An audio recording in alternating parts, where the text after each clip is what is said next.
Hi, Lee. Hi, everyone. This is Mark Poland from Burnsville, North Carolina.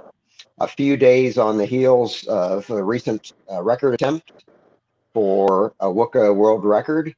Let me back up, and those of you who follow Lee's show will remember that several months ago, just as the COVID epidemic or pandemic was beginning to ravage our race season, we talked about the attraction of using record attempts in lieu of events as substitute goals and productive goals in the sense that they give both a lasting meaning to one's fitness and a set of goalposts to train and aspire to keep that motivation up as you get through a season where so many of the races have been canceled.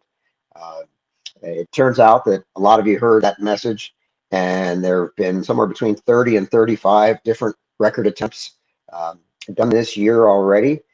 So I thought rather than going further and ever longer is normally the frontier and mantra of ultracyclists, I thought, well, let me edge a little bit in the other direction and see how fast I can go for a little sprint in the ultra world of 100 kilometers. Changed up all my training, ended up changing all my equipment. In fact, went from a lightweight endurance oriented road bike all the way to the other end of the spectrum with a fixed gear track bike, and started doing track workouts and really focusing on that 100-kilometer distance. Um, and around the time that I said, okay, that's my goal. I'm going to see how fast I can do 100 kilometers. I started looking around at venues in terms of where to do it. Found that Bristol Motor Speedway, which advertises itself legitimately as the fastest half mile in sport because of NASCAR records that have been set there on that half mile track.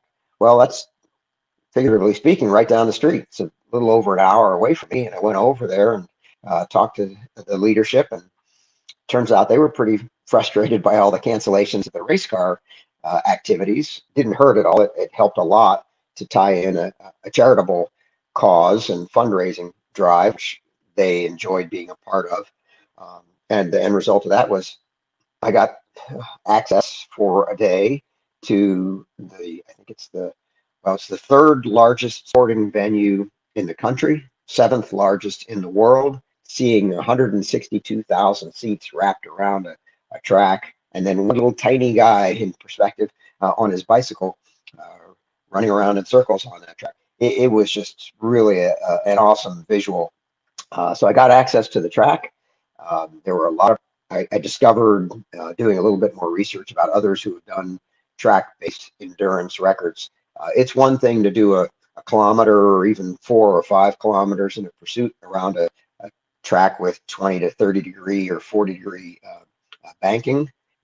The G's that you're pulling, you definitely notice them, but for 5 minutes, it's not an issue. For 2.5 hours or greater, and I can't even imagine the guys that attempt 24-hour records on those steep tracks. The extra G's you're pulling in those corners really has an effect, and I didn't have to deal with that at all. Bristol being a half-mile track, so that was a big pro. Of course, there are cons that go along with that as well, relative to exposure to winds and other things. But all in all, if anybody's thinking about going for a track-based record, I don't know if I'd want to do 24 hours on any track, but anything up to, say, 6 hours, I'd say a half-mile track is a whole lot easier than a quarter-mile velodrome as an environment to do that. In terms of the conditions, I was lucky in that regard as well. Um, Heat wasn't bad. I think it might have peaked in the low 80s on that morning. I did it pretty early morning.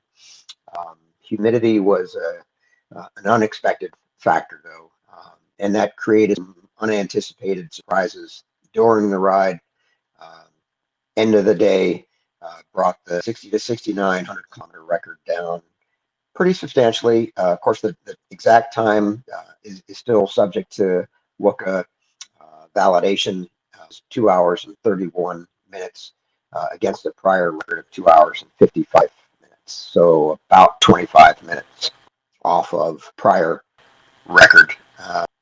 not a bad day. A lot of fun. Those who might have been following online might have seen quite a bit of media coverage. That was fun to be a part of. I won't say it was well deserved.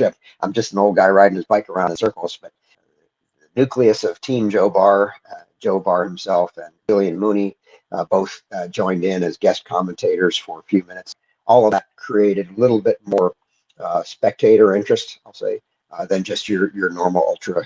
So at the end of the day, I hope a good time was had by all, and one more record. This is Mark Poland reporting with the Ohio Ram.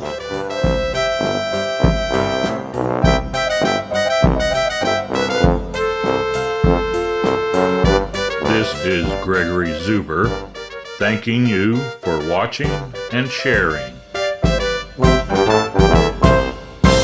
Music by Kevin MacLeod.